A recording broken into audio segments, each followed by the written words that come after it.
We're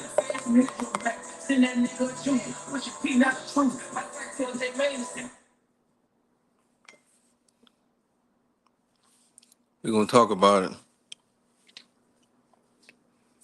We're gonna talk about Rich Homie.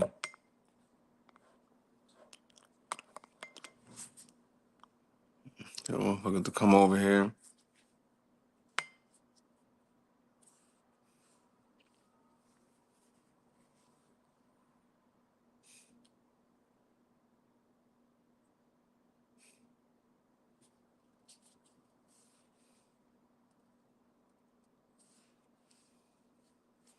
Yeah, I'm letting everybody know on Instagram that we live. So yeah, today we're gonna be talking about the difference between overdosing and being poisoned. The difference between overdose,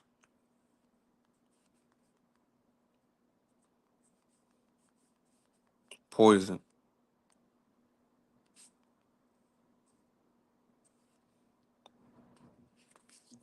poison.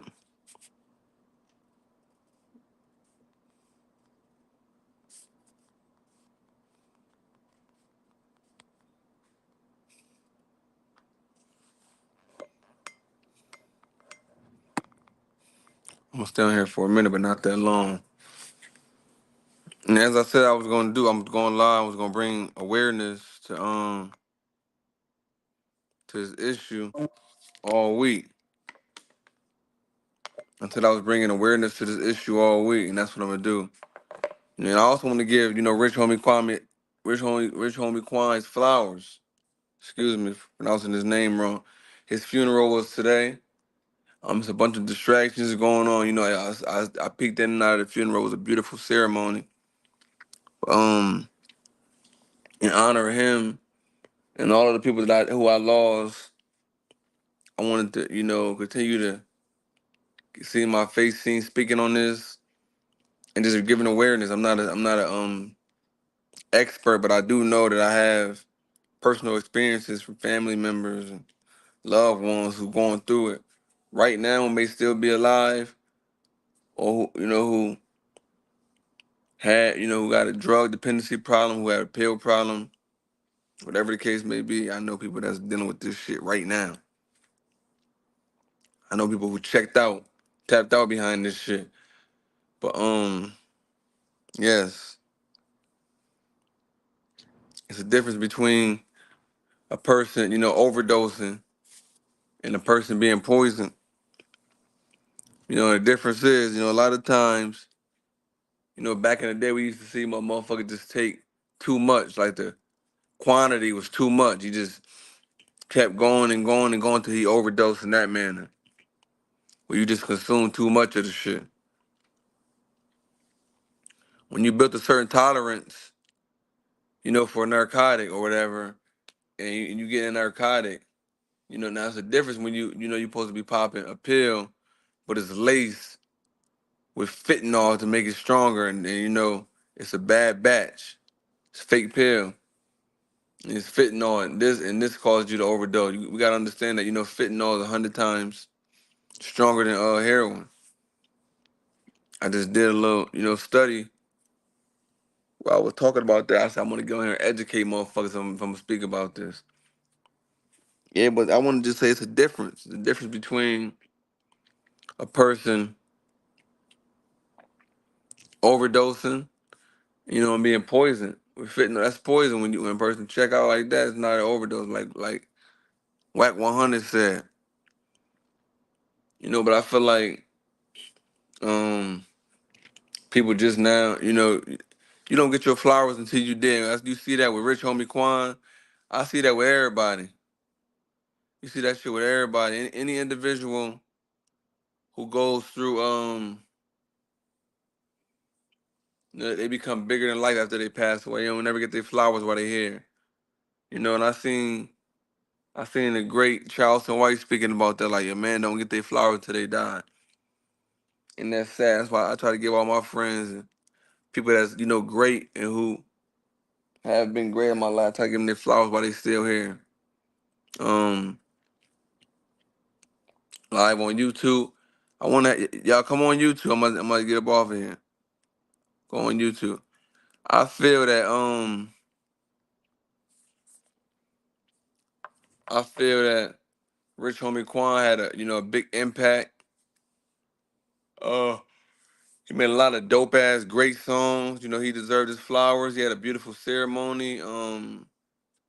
He created a lot of swag. I love his music. A lot of times God uses certain individuals to bring light in the bigger situations, and I think in this predicament that Rich Homie Quan was a beacon of light to wake everybody the fuck up with this issue, because it's overdoses every day, all day in America. But when it's somebody that of his stature and caliber, that catch people attention. And I feel like that's exactly what happened, and that's what needed to happen. Um, I feel like we got to continue to educate ourselves, educate our people on the importance of.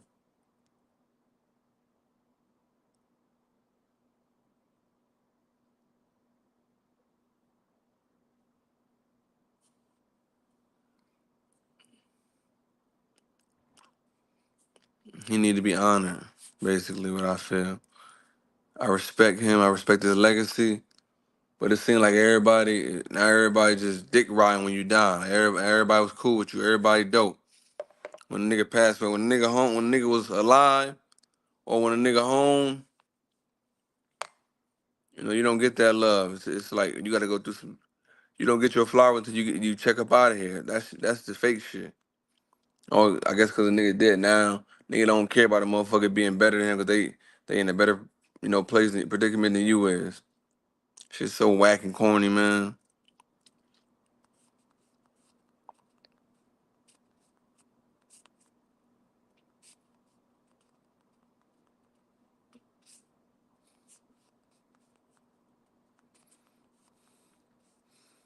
Yeah, but anytime, like what's his name? I was watching the comedian. I forgot his name. 85 South. I guess he just dropped some jewels. He was saying like we all on borrowed time. Watch him speak at Rich Homie Quan funeral, and he was giving some valid points. He said, we all on borrowed time, and the time that he was here, he had a real special impact, and that we're gonna as a hip hop culture, we're gonna continue to you know live on his legacy, and we is. But I feel like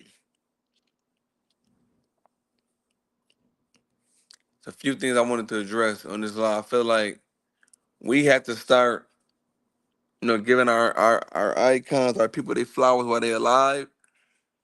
That's first and foremost. He deserved more support when he was alive, and that go for all our icons. I ain't ever know Young Dolph was as big as he was until he passed away. I ain't know he had that much power, influence. We don't be knowing these things until a motherfucker going in all the respect and shit is shown. Nipsey Hussle, these dudes get all this respect, love, and admiration to their stories when they die. But when they alive, it wasn't getting as much. It probably was getting the respect, but it wasn't on the level that it is when a person passed away. So I feel like I was taking it upon myself this whole week. Day one I just brought awareness to just how many people overdosed. I think it was a couple million. Oh yeah, we see. I was giving those statistics about how millions of motherfuckers overdose over the years. So in this live, I wanted to honor Rich Homie Quan, give him his flowers for me, but I also wanted to speak on what's good with it, bro. I also wanted to speak on YouTube. I want to put this out there so people can see when they watch my video later for YouTube that it's a distinction between a motherfucker overdosing and a person being poisoned with fentanyl. And that's what's happening whenever these kids is risking their life. And it just happened 2 times in the community that I'm in right now. Two young white kids overdose. And what's happening is these pills, they popping these fake pills. You know, and these motherfuckers is manufacturing these pills, and they don't give a fuck who get caught in the crossfire. It don't matter as long as they making the money. So I would say to all the young kids, I got a lot of friends that pop them pills, man. Be careful. You know, NBA young boy, he went to jail because he was getting the real, medical shit, and I respect that. Like if I'm gonna do what I do, I'm gonna make sure it's real shit. A lot of y'all just be popping shit, don't even know it's. You might be popping some shit that's laced with fentanyl, and it might be your last. I had a young boy I knew who came home, popped 2 pills, did like 7 years, came home and he died the next day. So this shit happens every day. So my message to to the people, especially to young boys popping these pills, and the woman too, because sometimes the powder and shit. I don't have friends go out like that. The powder might be laced with some fentanyl. When motherfuckers out there trying to get some money, they gonna do some ruthless shit. You just never know. So that's why you have to be careful when you fucking around. If you gonna fuck around, make sure your shit is what it's supposed to be. Um, I'm not promoting nobody to fuck around either. But I feel like I wanted to come on here and get this dude his flowers. I want to be consistent with y'all, continue to let y'all see my voice, see me speaking on the issues. I'm supposed to be a voice of the trenches, so I got to speak on shit that matters, that got substance. We do our interviews, it's all fun and games. You might see me speaking about, relationship shit, because I want niggas to know, street niggas, we go through relationship shit too. That ain't my main thing. My main goal for the White Truck Podcast is a nigga speaking from who came out the trenches, interviewing other people who went through, different trials and tribulations. But I ain't gonna put myself in no box. So what the main thing is speaking as a voice of the trenches, a motherfucker that been through certain trials and tribulations. And when I see other people who went through them same trials and tribulations, I want to speak. And now they doing something positive, productive with their life. I want to put that, on my platform, get that to the people. 'Cause that's my life. I transform my life. So when I see that in other people, I gravitate toward that. And I want to put that out on full display. So you might see that's the main, issue of this podcast. Main message is, a voice of the trenches. So now I'm headed with a 90-day strategy to stay focused on that. But you will see me venture off to speak about, relationship things, other, important issues in the community like this Diddy situation. I got my bachelor's degree in criminal justice, so I do have, a knowledge. And I first of all, I was a jailhouse lawyer. I did my own appeal, and I got so many different niggas home on appeal because I was studying the law when I was locked up. So I understand what indictment is, and a federal indictment, a federal grand jury. That's why I like to speak and give my little knowledge that I have to people who don't understand all that legal, shit they speak on TV. I can break it down in simple forms. Diddy facing a mental minimum of 15 years, and he got life. They trying to park him. They didn't give him a. He could have got a bail. There's no reason why he shouldn't have got a bond. It don't matter if you feel like you're guilty or not. In America, you're supposed to be innocent until proven guilty. He haven't faced his trial yet, so he should be able to be free. Donald Trump fucking free. Donald Trump free. Why did he can't be free? That's what I be saying. Motherfuckers is so it's a lot of y'all motherfuckers is hypocrites. Y'all love Donald Trump so much, but then the motherfucker be on Diddy dick. Fuck Diddy lock on. Like, get the fuck out of here. Like, y'all motherfuckers got cousins and uncles and people that do the same shit. You motherfuckers might be beating a bitch today, every day. Like, that's why motherfuckers is so hypocritical. You might got an uncle or brother, somebody that do that shit tomorrow, do the shit today. But y'all always, when it's somebody who got money, or you always want to find a way to, bring another motherfucker down. And I don't respect that shit, man. I don't. I don't respect the nigga putting his hands on a woman either. But I've been there, I done that. I was that guy. I had women put their hands on me. I put my hands on women before. I grew and evolved out of that. So I'm not gonna just act like this shit don't exist. It happens, and then you look. It happens millions of times each year, every year. Domestic both ways. But I hate hypocritical things with motherfuckers. Oh, he's a monster. Nigga, I know niggas that's beating a bitch. They beating a bitch every day and got something to say. Nigga, you beat your bitch every day. But you want to get on here and act like you so righteous and you found no. Let's stop it. Let's be for real. We're gonna keep it all the way G the fuck up. We gonna be gangster. Let's be gangster about it. I can't want to hear the talk how I talk. They want the real. This is the real talk. A voice of the trenches. This is what happened in the trenches. Niggas be beating they bitch every day. Bitch be popping on niggas. This happens. A nigga. This is regular program. I'm not saying it's right and I agree with it, but this is what goes on in the hood, man. A nigga fight his bitch every day. I know niggas that be destroying. Man, come on, man. We gonna talk about it. But no, back to my point. My point that I was making is that everybody is supposed to be innocent until proven guilty. Diddy haven't received a trial yet. He been cooperating with these people, him and his lawyer team. He voluntarily surrendered his passport. He did all these things so that he can get a bond, right? Why he ain't get a bond? Why he ain't get a bond? He put the $50 million, bond package proposal together. He got the money. He's not a safety and security risk to the community. He's not a safety and security risk to the community. He's not a flight risk. He already turned in his passport, so all those things is check. Why he can't get it? But there's no question when it's somebody like Donald Trump, they just out. That's why I don't fuck with this shit. Like y'all keep thinking these motherfuckers is they treat you when you got that certain skin color, you get treated one way. When you got when you got that complexion for the connection, you get treated a whole certain totally different way. We can act like we don't see what's going on. Like I was telling my man earlier, man, that money shit. You talking about? You got money. I don't want to hear about his problem. No, he's just still a black man in America. He got money. The federal government got unlimited resources and unlimited money. So all that money, that shit don't mean nothing when you got a federal indictment. Cause they got unlimited money, unlimited resources to do whatever the fuck they want to do. He's still a black man that's being overzealously prosecuted in America, in my eyes. Maybe he may have did some things that he should not have done, but I think that this faggot ass media and you people, y'all blow everything out of proportion. He's already been convicted in the media.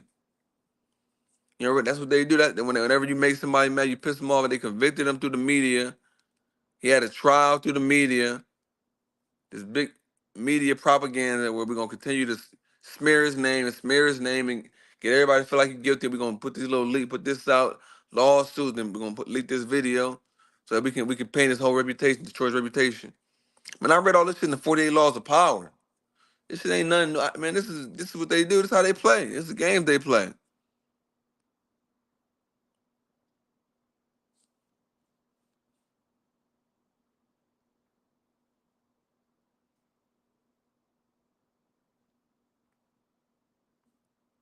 They play these games, man. These are games that they gonna play. Let's destroy them through social media. Let's destroy them, through the media. Destroy them through the media.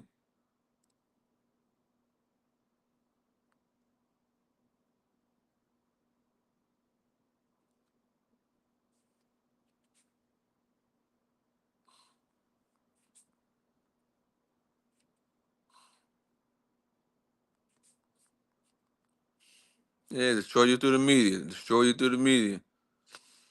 I feel like if Donald Trump got a bond, Diddy should have a bond. He got conspiracy, RICO, same shit, racketeer, and all them same charge. Why he got out?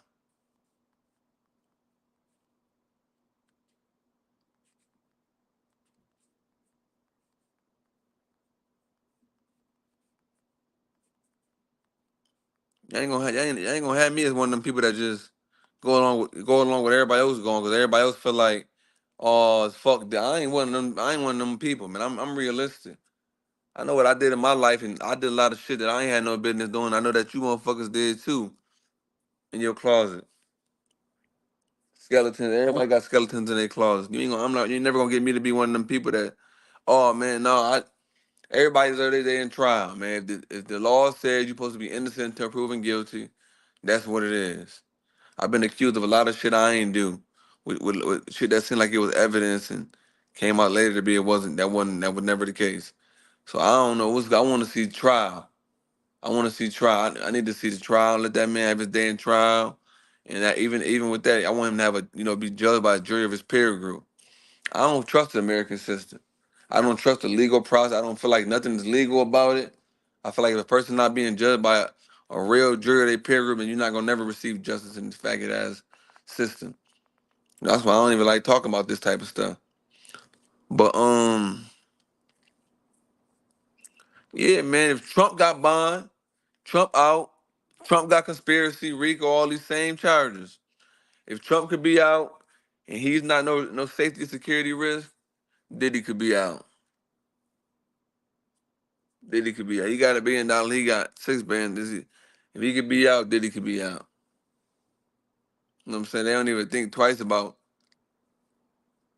when it comes to the man.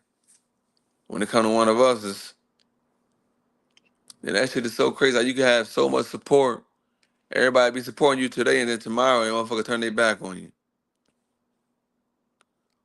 They done knock my journal off because of my caption.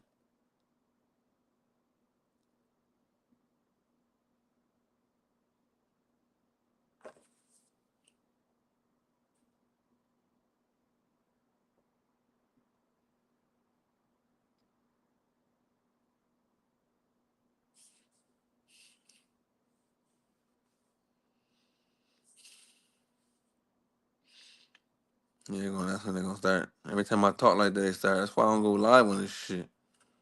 They start to shadow ban my page and took my lie down. When I say certain things, like if Trump got a bond, he should have got a bond. Now they want to take my live down. That's why I don't be going live, because I always get myself in trouble. But yeah, man, rest in peace, rich homie Quan. You know,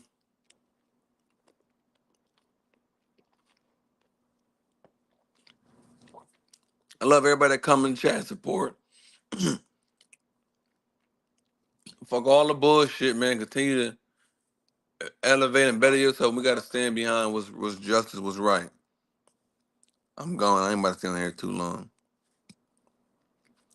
They clipping my lives and shit. I ain't with that shit.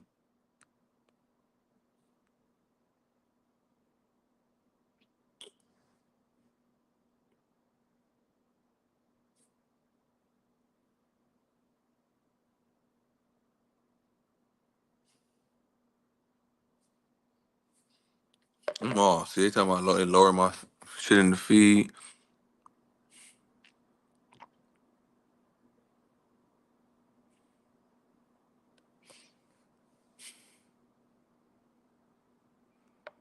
Yeah, I'm gone. These motherfuckers so full of shit.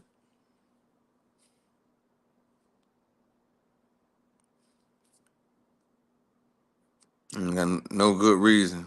Fuck out of here. I'm off this joint. All right, y'all. I'm gonna keep tapping in, but yeah, we got the message across for Rich Homie Quan. That was the most important thing to get on here and let just to educate the youth and people in general on the difference between a person having an overdose and a person experiencing a poison, being poisoned. A fentanyl poison. And we should know these things, and we should be able to articulate these things and be able to identify these things. I'm gone. Your call has been forwarded to voicemail.